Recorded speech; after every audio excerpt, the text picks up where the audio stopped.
I'm afraid. Why don't you play us something, baby? Why don't you play us something? Why don't you play us something, baby? Start? I don't feel so good.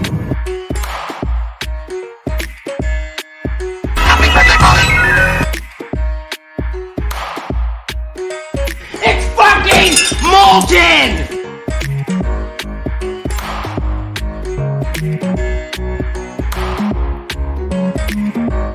What's up, everybody? Welcome to day 3 of the Cuff, the Calgary Underground Film Festival recap show. We got Chadley had a tough day watching 8 movies yesterday. Yeah, a lot of stuff here, guys, and right here in this notebook, a lot of interesting thoughts. A lot of things in there. A lot of things. Why don't you show them the notebook in the gorilla camera here? Yeah, absolutely. So those See of you that who are watching, notebook right there. Tell them where they can get that notebook. That specific notebook. you could get this notebook via our Patreon at patreon.com/movie epidemic. $2 a month gets you an extra podcast every week.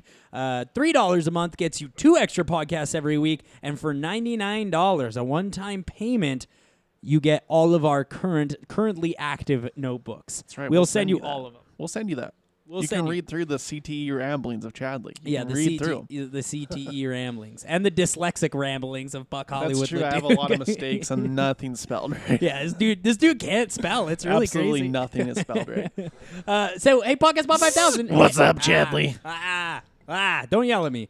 I'm hyped up. Why are you? You can't be hyped up. I'm hyped up because you have to watch a lot of movies. I always have to watch a lot of movies. Podcast Bot 5000. It is my job to do that. But like while you're doing that, I can go commit crimes because you're not noticing me. Okay, yeah, that's fair. That's fair, and you will commit.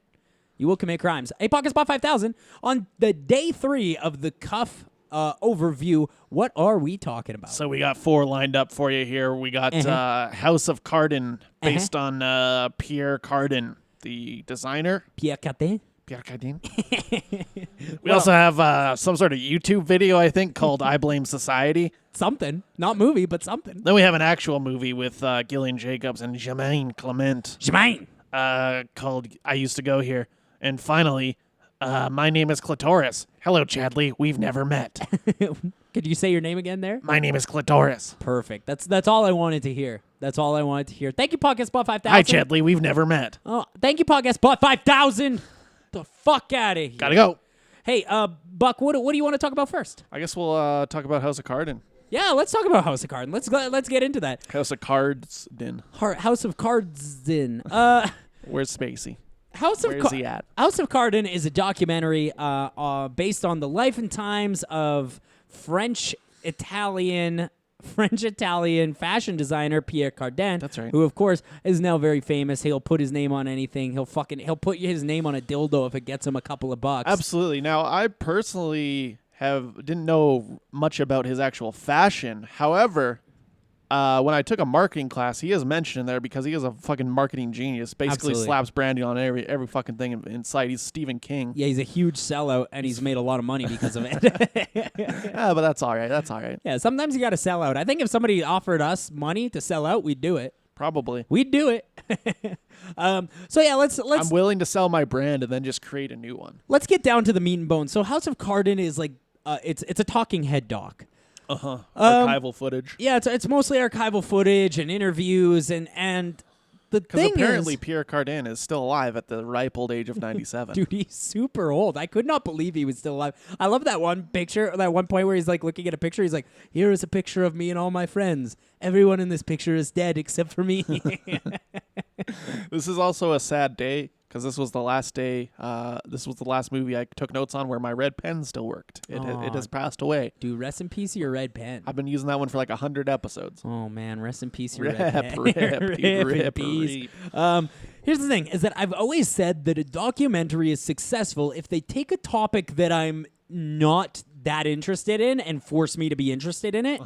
And this movie almost does that. It gets close, but just not quite. Sure, I sure. don't care about fashion. However, We can see that. however, I'm wearing. Just kidding. You're wearing a cuff shirt. I'm Never wearing, mind. I'm wearing a cuff shirt. Just kidding. He's wearing a cuff shirt. Never mind. I actually I'm do wearing a love cabin fashion. shirt. I do actually love fashion. I love this cuff shirt. That being said, this super French movie about fashion sure caught the attention of my super French girlfriend who really liked it. But essentially, fashion doesn't do much for me. I don't. Yeah, I know. Care. You look terrible. Yeah, I do. You've always looked terrible. I do. In I your look Pokemon shirts. I wear shirts two sizes too small, and I look like shit. I get it. So fashion doesn't really do much for me. I'm not that interested in it. And this almost makes me interested in this particular fashion because it's so abstract and weird. And I think to me this is less about fashion and more about art to me because I agree. Even Pierre himself says at one point that fashion doesn't matter anymore. It's just about art. That's why he funds artists all the time and shit and doesn't even make clothes really anymore. Yeah, and he just keeps. What I love about Pierre Cardin is that now he's just buying anything. Yeah, well, when you got that much money, it's he's like, I'm gonna buy this just theater. start I'm gonna buy spending. this. I'm gonna buy a few restaurants. I'm just gonna buy some shit. I like that he bought a restaurant, gutted the restaurant, and turned it into his own personal art museum. That's the best part. That's amazing. That's one of the best parts. That is amazing. I like Pierre Cardin. I think he's a super interesting dude. Now, I also do like him in this documentary, but here's the thing about this. This is made by the Cardin estate, right? Absolutely. So this it's is definitely this is a self-congratulatory fluff piece. celebratory. He's an old Italian man. You'd think he doesn't have 7,000 assaults under his belt, my guy. He might. He does. Does he actually? Probably. Yeah, because even at one point He's they a show, horny Italian man. they show him in a board meeting, and he's getting riled up. Yeah. He does get riled up in board meetings. I think this is a pretty decent looking movie, but I think that just comes along with the territory of making a movie about somebody who is world renowned for being an exceptional artist. Yeah, the style is cool, and I think it's more of what I got from this is how much of the world was influenced by the things that he made, especially when you look the fucking Beatles were wearing this shit. Dude. Yeah, the Beatles did wear Cardin fashion. I thought that was extraordinarily. I've got one of interesting. his fucking tables in my kitchen. Do you actually? Is that a Cardin? Yeah, dude. That's awesome. Because I have a lot of weird 70s shit in my house, and a that's lot funny. of it's Cardin stuff. That's funny you say that because I remember I was watching this movie last night, and in the 70s part, he's like, that's when I started making furniture, and they started showing all his weird furniture, and I'm like, that shit Buck would have. That is shit that I would have. That's the kind of stuff I like. I Yeah. like that weird fucking 70s abstract style. Yeah. So essentially, Pierre Cardin is kind of like or at least he was like a sassy cunt, a sassy cunt guy, in the early 50s and Making 60s. spacesuits. Making weird spacesuits. You know what I do like about this movie, though, is that because Pierre Cardin is so fucking old, as they go through his life, you sort of get to watch his journey through history. And so, they talk about communism in the Chinese government and Soviet Russia and Well, that is interesting that he was getting into markets. This is why I think he's such a good marketer, is because he was getting into markets that China didn't even use colors. They're all of our clothes are gray because it's communism and Yeah. shit. And then he's like, oh, wait a minute, here's a red dress. And they're like, oh, fuck. They're I didn't like- realize we could do that. They're like, fuck, that dress is red, dude. It's like when people started smiling in photographs and people are like, that's pretty fucked up, but I'm in. Specifically why I think I remember learning about Pierre Cardin is because he put his logo on the front of shit. Yeah. And that's I think 101 in a branding class is what yeah, you learn. Yeah, and he was one of the first designers and artists to do that. He created a logo with his fucking initials on it and put it on shit. Yeah. He put it on he put it on cigarette lighters. He put it on those weird dildo shaped perfume bottles. Oh yeah, the dildo perfume. Those are cool. Yeah, you know what I love about those dildo perfume is when they showed the American commercial and it started coming. When the top popped off of it. Yeah, And it I was started- laughing real hard at and that. it started coming. Yeah. Pierre Cardin is also just kind of as an old man, he's very charming. Sure. Especially when he's talking about when he was a young man. There's one scene in particular where I'm like, God damn, that's charming. Where he was like, when I was a young man, all the girls wanted to fuck me. And I'm like, that's funny. You're 97 and they don't now, but that is funny. Yeah. I think I think maybe this goes a little hard on how much of a genius he is when he's kind of just like an old kooky guy. That like he was just kind of like a kooky fashion designer. Like if you look at the poster here on the video, if you're on the YouTube, we now have like a lot of subscribers. We're getting a lot of subscribers this week, so keep subscribing. If you look at the poster there, that doesn't look good. Pretty wacky. Those I wouldn't wear it. They're wacky clothing, but like at a specific point in time, I understand why someone would want that. Yes, but also I couldn't see how somebody would just wear that in public. But it's like it's not fashion that's held up, you know. Yeah. Like, except the furniture that did hold up. That actually still looks very, very good. This movie also has just like a ton of interviews, and there was a couple that I found really weird. I'm trying to remember the name, but I think the woman's name is Amy Fiennes, and she is I think she's like an editor at Vanity Fair, and she's talking about like how amazing and what a genius he is.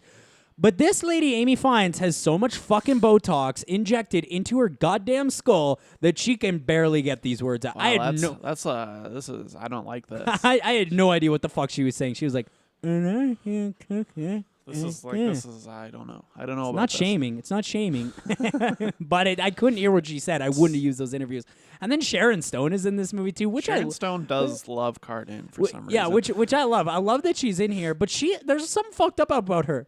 Why are her knees like infinitely bruised? Why are they so fucked up and bruised, dude? There's like one part where she stands up, and you're like, and I was looking at him like, at first I was like, is there shit on her knees? Oh no, she's like super fucking bruised up. Why Some did people she bruise easily? Yeah, why does she look like that? I don't know. Yeah. And so like the first part of this movie is like him as a genius as an artist. Yeah. And then the second part is him as a genius as like a designer, because then he moves into the furniture. And then the third part is him as a genius as a marketer. And here's the problem with that third segment is that they never, ever, ever use the word that should describe him most, and that is he's a fucking sellout. He just tosses his name on anything because it'll make him money. I think that's because it was made by him, you know? Like, yeah. This movie has like also like fucking 1,000 languages in it. Like there's points where they're speaking Cantonese, Japanese, French, Italian, English, Spanish. It's fucking like 1,000 languages in this bad boy.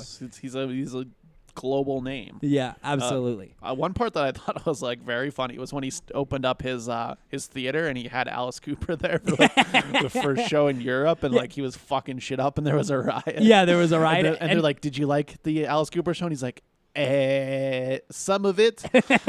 He's like, kinda. And then they were like, yeah, I think he knew there'd be a riot and he wanted that to happen because he's a marketing genius and he wanted it to be on the fucking news. Absolutely. That's insanity. I think this movie's fine. It's not my favorite doc of all time. It's pretty surface level when it comes to this man, but it's like a pretty good overview of what he did in his career. And I think if you're interested in that, it's worth a watch. I never would have known these things about Pierre Cardin, and I'll never think about it again either. I'm going to continue going through my life not thinking about this unless I see a weird lamp, and then you'll be Nouveau Arte lamp. Excuse me, at is that garage sale? Is that a Cardin? Like, is that a Cardin over there? 3 stars. This one's fine. 3 stars on the Chadsky scale. 3 stars on the Chadsky scale. 3 out of 5. I Blame Society is up next. Ha ha ha ha! Cough. What? All right. What? Okay. So were they the trying to fuck is this? upload this to YouTube and they accidentally uploaded it to a prestige festival This website? fucking YouTube video. This is maybe the worst thing I've ever seen. It's not as bad as Bloody Nose. I but think it might be worse. It's not quite that bad, but it is extremely fucking bad.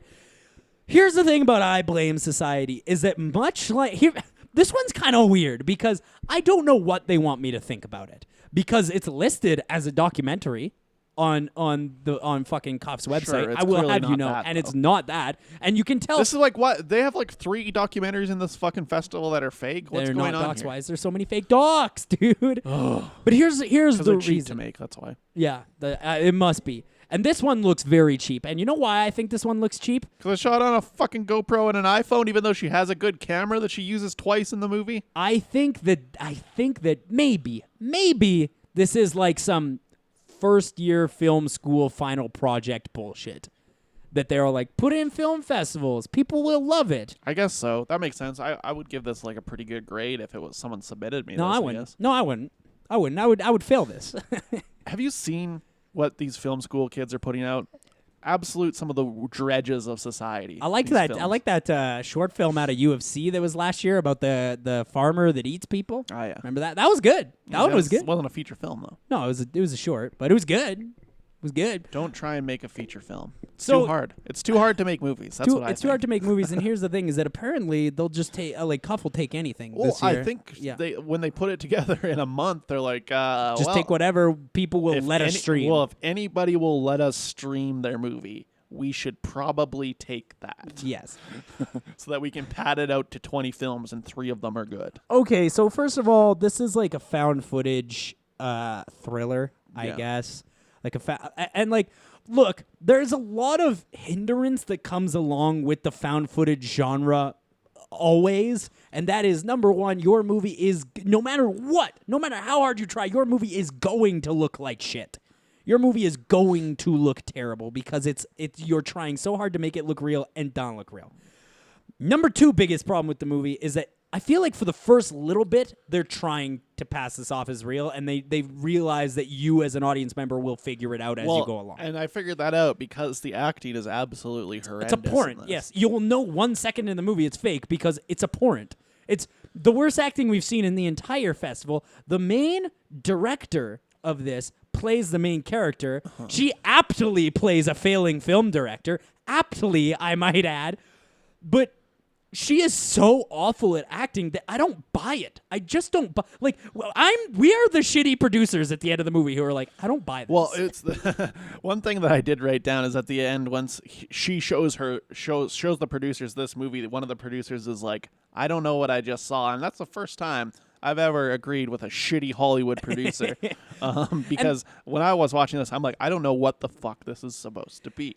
And the thing that pisses me off is that because there is that scene with the two producers at the end of the movie where she shows them the producers and they say that, she is expecting and sort of like baiting critics to say exactly what it is we're saying right now because she thinks we're wrong. But here's the thing. Yeah, the that's movie's poorly made. Like That's the thing. It's like she talks about how like she wants to be a strong female lead, but she's not interesting. She isn't though. Yeah, she's like you have to, and like there's even a part of the movie where it's like you have to write your character to be likable or interesting, and she's like, that's weird, and then she intentionally does neither, and is like, wouldn't this be quirky and funny if I just wrote a shitty character? No, it's just shitty. That's all it is. It's just shitty. I think maybe that is the problem. With like something that's like. I'm trying to figure out how to word this so that it's nicer. She thinks that the poor quality is the bit. I think people are making bad content now because they're trying too hard to make a point about bad stuff. content. Yeah. And that's what this is. It's like, okay, you are aware that the movie is shitty. You're aware that you can't write. You're aware that the movie looks terrible. You're aware of all of this. You're aware that you're not interesting. And you made the move anyways? I don't know, guys. That seems like a weird thing. So what this psychological thriller is actually about is you have this filmmaker. She's failing. She's a failing filmmaker. And she's like, I think the most interesting thing to do would be to make a doc about trying to see if I can get away with murder. Mm-hmm. Which I think that's a pretty good concept. It's a good concept. I kind of liked where it was going until I realized that it was going nowhere. It was going absolutely nowhere because she's like a classic B&E. Yeah, I a like lot of B&Es going on in this. I like a good beat. You know what this feels like? This is like a step down from like Marble Hornets quality filmmaking. Oh yeah. I thought this was like a porno for a lot of it. Actually, yeah, it did feel. There is like a part where she tries to get her boyfriend to fuck her on camera. I have a question. Why was the boyfriend wearing that FCP7 Rest Dude, in Peace shirt in every scene? I also wrote that down. I also wrote, does the boyfriend have one shirt? Final Cut Pro 7. That's what that is, right? You know what's the funniest part about that though? Yes, that is Final Cut Pro 7. The funniest part about that is that when she fucks the homeless guy... I wish this was cut on Final Cut Pro 7. When she fucks the homeless guy, he's also wearing the FCP7 shirt. And oh, see, I thought that was the boyfriend. no, as a homeless guy that she had sex with. I thought that was the boyfriend she started murdering. Nope, that was because she runs into the boyfriend at the weird patio bar cafe thing that they go to all the time later in the movie when she's hanging out with the character who is called Stalin. And there's a lot of questions that I have for this, and I'm gonna give away some shit because I don't care, because this movie is fucking dog shit. She should upload it to YouTube and just offer it for free, because if you pay a cent for this, you've been ripped off. There's a part at the end of the movie where she might listen to this. because she does become a serial killer. Yeah, and that's the part that's not that bad. But I mean, but it's also not that good either. Well, she is writing Suicide Note with Papa Roach lyrics, and that was the point where I'm like, I'm going to kill myself now. Yeah, this is actually. my last resort. And essentially, what's happened, there is a scene, and you're a doctor, or you're smarter than me anyways, I'm not a doctor. but you're smarter than me. There's a part where there's a character, and she cuts out all of the character's organs except for her heart, and then the character wakes up. I don't think so, right? Well, have you ever seen a little movie called Temple of Doom? I have seen that. Yeah, Rips that's the guy's heart out and he's still alive. yeah. So that's for my professional opinion, I think that's probably pretty accurate. I'm glad I talked to the professionals before I actually made that criticism. I also still don't think that that's real. I think that he would just be dead. Probably, yeah. And then every time she kills somebody, it really pulls you out of the movie, and here's why. That bad CG blood, man. That super bad CG blood that's really tough. like It's tough cuz to look at that. Cuz they're trying to make you think that it's real, but you can't have the CGI be so bad if you're going to do that. Or you can't use CGI. You have to kill people behind the camera. I don't understand why so much of it was filmed on an iPhone when she had a camera. She had a well, yeah, I don't know, because I guess it's what she would carry around with her realistically. But then she straps the GoPro to her head. But GoPros don't look that good though. No, this whole movie doesn't look good. This is a piece of garbage looking film. The problem, I wish at the end she would have climbed out of the screen and killed me. Yeah, me too. That's how I would have liked to see this. Me one too, so go I didn't down. have to watch any more Cuff films. No, we love Cuff. We do love Cuff. Not this. I'm not happy about this at all, but we do love Cuff usually. I blame society fucking blows. I think there's no dancing around it. I blame society fucking blows. It's not a movie. It's not a movie. I mean, it's a YouTube video. This is a perfect It's like example. a far too long YouTube video. This is a perfect example of like when you're watching a movie and you're like, oh, okay, I get it. It's not a movie. It's a nothing thing. Half star. Fuck this piece of shit, dude. One of the legendary half stars. I think Yeah. this festival is really producing a lot of legendary half stars. yeah, I really can't believe stacking them that. up, dude. Really. Here's the thing. We did get a tweet. We got a tweet from Matthew John Lawrence, the director of Uncle Peckerhead. Oh, really? Yeah, he sent this, he's writer, director, producer of Uncle Peckerhead. I like that movie. He sends in, this was on when we tweeted out our episode yesterday. It said, podcast compares Pecs to Ernest P. Worrell. That's high praise around these parts. Uncle Peckerhead gets some love from these two gents. Go listen up. Warning, some spoilers ahead. That's true. Did we say spoilers? I guess we did. We must have. My apologies to anybody who hasn't seen the film, but that is also funny because, like, I remember writing that down in my notebook, being like, I better write down this Ernest P. Worrell thought because this is funny, and I'm really glad that a professional comedy writer found it funny. All right, I used to go here. No poster available. No poster available. We do, however, have this picture of Jermaine Clement. There's also not. There was a poster for I Blame Society, but there wasn't until like 2 days ago.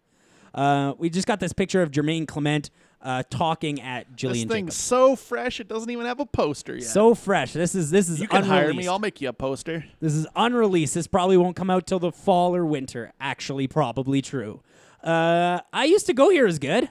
I like it. I think it's fine. I like it. It's super surface level nothingness filmmaking, but Super it's fluffy. This is a very fluffy It's movie. fine. Yeah. And you know what? To be honest, I might be just like really nice to this movie because it was just refreshing to watch a movie that didn't feel This like it movie shouldn't be a movie. Is if you don't figure it out in the first 5 seconds,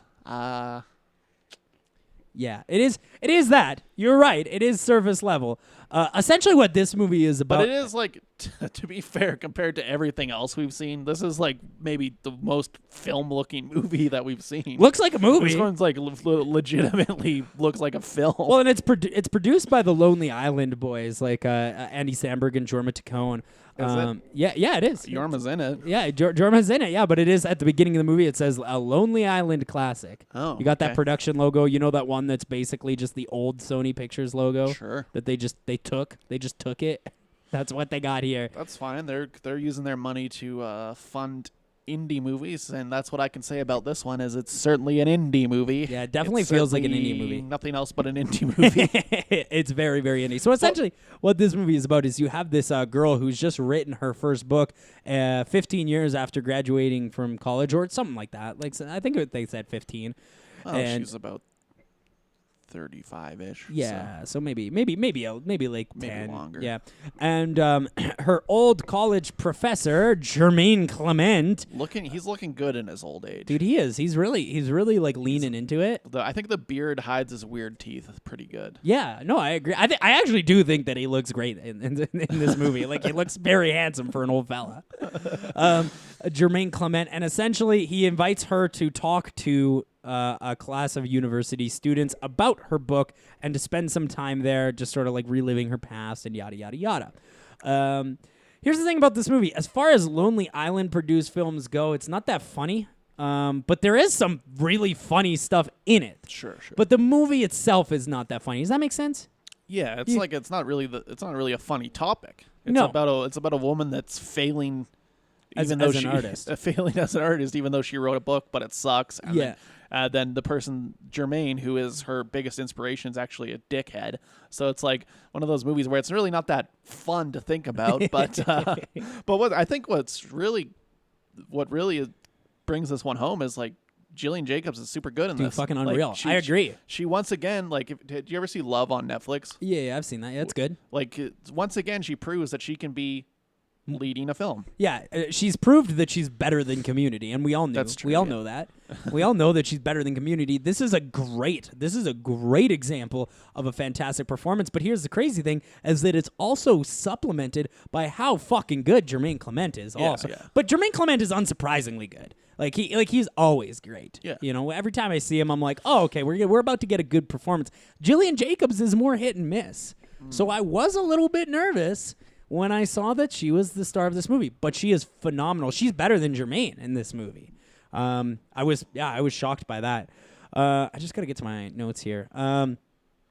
And essentially, when she gets to college, she goes back to her old college frat house, and she sees who lives there now, and she sort of bonds with this group of ragtag nerdy frat house outcasts who are also like kind of cool but super also losers. It feels like every college movie where they have like the group of like, isn't that like the plot of like Neighbors. not Neighbors, but like what's that one with that John Landis movie? Oh, Animal House. Yeah, it's Animal House. It is. It's very similar. Yeah, it's like Animal It's House. like No a Dom DeLuise. It's like a toned down Animal House. Yeah, absolutely. And so you go into this frat house, and you got like your generic dude. His name's Hugo. You got like your funny ethnic guy. Sure. And then you have the best character in any movie of all cuff, Tall Brandon. Tall Brandon. Tall Brandon.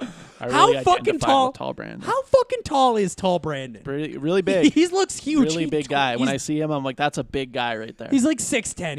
He's as tall as Delroy Lindo, dude. He's huge. Fucking super, super tall. Then there's like this part where she runs into a guy that she went to college with, and this is also funny.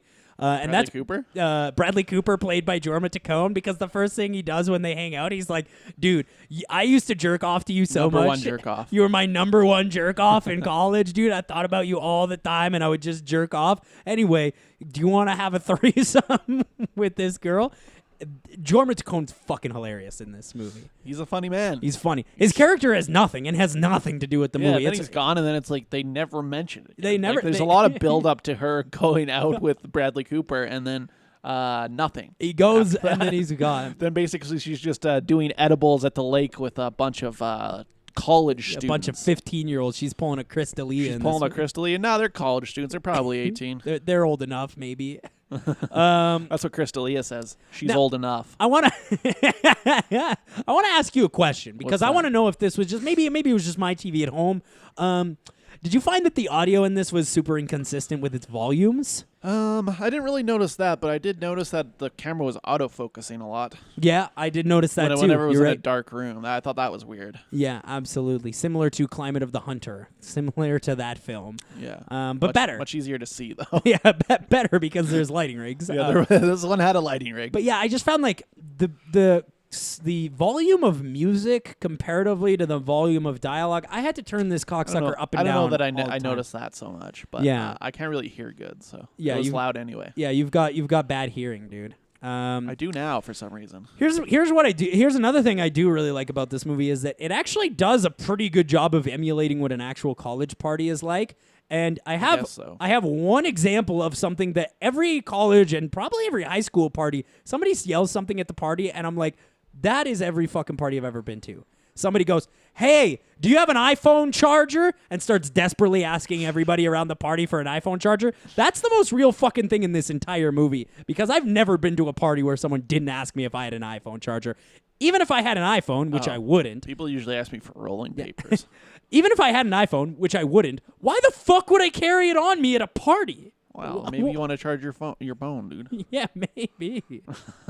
Then this movie becomes like anti-critic, sort of, like in the middle half, but then abandons that really quickly. I think that was more of just a statement. Yeah, a statement, which I don't appreciate. I wrote it down. Critics are the worst type of people, and I agree. I agree, sir. I disagree. No, I agree. But then there's one other Dude, character. we just made the lady that made I Blame Society cry. Oh so. yeah, you're right. You're right. Or laugh because she's like, I got it. They weren't smart enough to get it, but we were. I want to make that very clear. We were smart enough to get it. I don't want to make that declaration. There was another character in this movie that I found, because there is a scene in this movie that's the funniest thing like I've seen this entire fest, and we watch Uncle Peckerhead, which is really funny. And that's like the scene where tall Brandon goes on a date with Hugo's mom by accident. Yeah, that's and pretty funny. And they're like just watching memes on YouTube. I was laughing pretty hard at me. And like there's like the one part where they're like, "Where's tall Brandon?" And then it just cuts to him opening the oven, and he's like, Should we take the pie out? She's like, "Do you think it's ready?" I do feel like it falls apart once the one of the frat guys' girlfriend starts banging Jermaine Clement. Yeah, and it's then, about nothing after that. And then she like break B&Es. This movie has a B&E in it too, actually. A lot of B&Es, She does a dude. B&E and finds her banging. Turns out Cuff is really into dog death and B&Es. Hell yeah, and bad documentaries that are fake. And bad fake documentaries. And then like he's like, "I didn't even read your book. Yeah. I got a lot of books." He's like, "I got a lot of shit to read. I promise I'll read it." And you're like, at this point, I don't even care if you and read it's it. like, "Oh yes, life is bad and people are fake and school is not life." Yeah. And I get it. It's so obvious though. Oh, and all your college problems are absurd and immature. Just a reminder, all your stupid college problems are absurd and immature. That's what this movie's about. And that's where it's like a very surface level movie. But I do think like the performances are good and like that saves it from being that bad. No, I agree. And I like this movie. I laughed quite a lot. I think it's I fine. actually really like this movie. I also like Elliot, the driver. Super funny. Sleeping while driving. Very funny joke. Oh yeah, that is funny actually. I love when you sleep when I love when you take an Ambien before driving. That is Dude, funny. I slept through a lot of these films. So. Ooh boy, did I ever sleep through one of these films. I like this one. I think I'm gonna give it a 4 on the Chadsky scale. I'm gonna give it a 3-star. I think it's a decent watch. It's pretty predictable. I thought it was gonna be a rom-com, but it turned out it's just an indie film. Just simply an indie film. Doesn't even have a title. It doesn't even have a genre. Yeah, It simply it's got a doesn't have lot. genre. It's got a lot of light beige. It's a That's how you college know it's an movie, I indie guess. film. I guess it's a college movie. I don't know. It's a movie about college, kind of. But no, I like this one. And maybe I'm just being desensitized because I've seen so much bad stuff that I'm like, you know what, this 3-star film is gonna get a 4 today because I just don't. At this point, I don't know if anything's gonna be Uncle Peckerhead good. At this point, Nothing's gonna be Dinner in America good. I can assure you that. God damn it! I wish I saw that movie. But Uncle Peckerhead is also really good, so I'm happy I saw that one. Let's talk about the last movie of the day. My name is Clitoris. Hey guys, make it way less boring. Well, this one is very, very funny to me because the topic's fine. Female masturbation, Female empowerment, and female like, empowerment, like, sure. And they talk a lot about how sex ed is like so Inadequate, clinical yeah. and biology, and like it's boring. But what do you But want this them is to? also boring. Yeah, but what? Here's the question that I have: what do you want them to teach you in sex ed? I wrote that down. I'm not sure that sex ed should be about pleasure. Exactly. Yeah, I don't know if I want to see my 42-year-old teacher talking about how he loves jerking off and and fucking. I had pussy. the lesbian gym teacher as my sex ed person, and Oh, that I- was a lot of fun. I had the dude who got fired for smoking weed remember- with students. Oh, you had that guy? Hell yeah. Damn, he definitely could show you some things about sex ed. But I remember in one of my classes, one of the guys, he asked a question. He's like, "Why does it come out warm?" And the teacher was like, "Because your body's warm." And he's like, "Are you sure it's not because I'm a hot guy?" And I'm That like, is good content, though. damn, they're really just saying anything. Yeah. So here's the thing. Here's the problem with My Name is Clitoris. Is that it's a documentary where essentially it's just talking heads. They're talking to women about female masturbation, the clitoris, and that's great. That's great. But it also already exists, and it's called Vagina Monologues, and that's written to be entertaining and funny, whereas this is freeballed, and all these girls say the same thing. Yeah, it's not. It's boring. It's that's like the only thing I can say. Like it was like the middle of the day I was watching this and I fell asleep like 3 times. And see, I watched this really early this morning, and I was like, maybe To me, it feels like a student film. I'm wavering because it's 7:30 in the morning, and then you're like, I'm falling asleep in the middle of the afternoon, and I'm like, got it. It's just really boring. Gotcha. I'm fine. Like maybe it's like I feel like it gets lost in the runtime and it's like too student filmy to really know what it's trying to do. Because like a lot of the conversations, like they're saying interesting things, but they're all saying the same thing. Like Yes. all of these like 7 people that they interview all say the same thing. I'm gonna tell you a funny story about this movie because I think so. My girlfriend. This is a French movie. The whole thing's in French. My girlfriend is French, and she comes down at like 7:30 this morning while I'm watching this, and she just sort of pauses at the bathroom because she's listening, and she goes, "What the fuck is this? Why are they talking about pussy and shit?" Oh man. You know what I find really weird about this movie? The sheer number of people who mentioned that they discovered masturbation with a member of their family. Yeah. The sheer numbers. I wrote that down too. I'm like, the French like to keep it in the family. That's what I wrote down. There's like the girl who's like, yeah, I would jerk off my brother, and the one who's like, me and my cousin discovered our pussies together, and I'm like, this. I don't like where this is going, and I don't like that they're normalizing that part. The rest of it's fine. The rest of it's great. The rest of it is great. I don't think there's anything wrong with the content. I think No. like there should maybe be a better version of this movie. Yeah, to be honest, it's but- the presentation. But like the presentation makes it feel so like. I just think it's ironic that they talk about how sex ed is clinical when this is the most clinical fucking thing I've ever seen. Like they just they're drawing diagrams of clitorises on other diagrams of vaginas, and it's like they're like, yeah, we hate when it's all clinical, but nobody tells you the clitoris is 11 centimeters long, and it's like, you are being clinical now. Why are you saying that if you're going?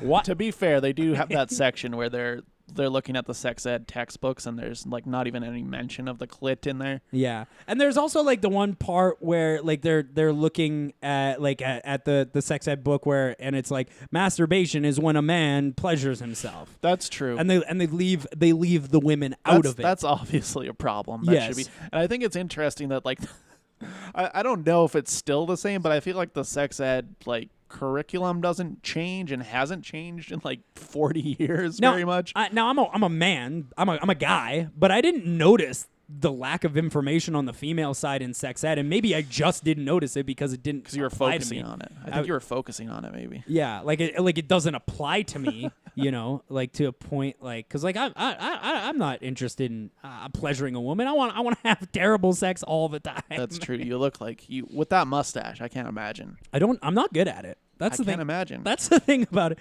There's also one part of this movie, and this is maybe more just like the translation error, but there's like a part where they keep Googling, like they start typing in the first few words of a Google search, and like the idea is that the first 3 searches are like problematic. But the translation there isn't very good on that part, so I like the point almost went right over my head until I was like, oh, I get what they're doing. It's just they're not translating it well because they're using all these weird backslashes on the subtitles that don't really mean anything. This is a movie where girls talk about the first time they masturbated, which is fine, which would be fine if it wasn't the same story 6 times. And then they go to every new topic. The problem is all these women are so like-minded that they're all going to say the same thing. That's true. When you do get like 7 women that have dyed hair and have the same answer about that all sex ed classes should just talk about like pleasuring yourself, Yeah. it's like I guess this is all going to be the same. Look, here's the thing. That's a really weird hill. Representation is good though. I agree. I think the content here is good. The presentation is just so baffling. That's what I agree to. Yeah. I don't think this is that good of a movie, unfortunately. And honestly, if you can catch the vagina monologues, I would highly recommend that over this. It's just as authentic. It's just scripted, and it's tailored to be funny and interesting and actually pretty emotional. It's just a better version of this.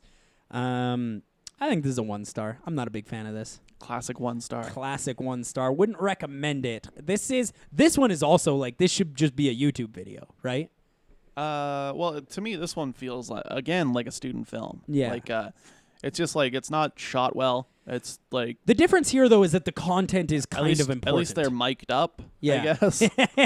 I guess I can give them that. At least they're mic'd up. They do show you what they use though in this movie, and it is straight up like a Canon Rebel T3i or some shit like that. It's like a $500 camera. So That's fine. Yeah, and that's cool. That's cool that you can make a movie on a micro budget like this, but this is not a movie, unfortunately. 1 star on the Chadsky scale. Hey, podcast bot, whichever 1,000, fucking 70 or something. Zzz. Hey, Chadley, did you mean to say 8,000? I can't believe you would misgender me like that. Yeah. I'm calling the PC police. Ask podcast bot his pronouns. Ask podcast bot his pronouns. Hey, boys, guess what's coming up on the next episode of the Movie Epidemic podcast? We're going to be talking about Narrowsburg. Ooh, I'm actually looking forward to that one. I've You heard know what that- that one's about? No, I don't. It's about these mafia guys that take over the city of Narrowsburg and try to film like a mafia movie and then start a film festival. Is there. this a fake doc again? I don't think it's fake. I don't think this one's fake. Oh, well, in that case, I'm interested. They're also going to be watching $5 at the door, something to do with Crocs, I think. People wearing Crocs to the club, I guess. They're also going to be talking about the first drive-in exclusive film, Synchronic, and some movie called No Baddie. No baddie. No That's baddie. about a dead dog too, I heard. That's what that one is? Yeah, dude, they love dead it's dogs. about a dead dog. Don't get- I'm actually not going to be making it to the drive-in because I wrecked my car. Oh, So cool. What did you do? Did you run a couple of reds? Cisco truck ran into it. Cisco truck ran Cisco into it. truck backed into Were it. you at fault? This is the question. I was not. You were not at fault. That's too bad. It does seem like you would be at fault, I think. Why is that? I don't know. I'm a good driver. No, I feel like you're a bad driver. You seem like you might be a bad driver. Why would I be bad? I don't know. You just seem like you would be bad. You're bad at so many things. I'm good at everything. There's nothing I'm bad at. Check out the Patreon, patreon.com/movie epidemic. We're also going to be on Facebook, Twitter, Instagram. If you're watching on YouTube, smash that subscribe button. It's really going up these days.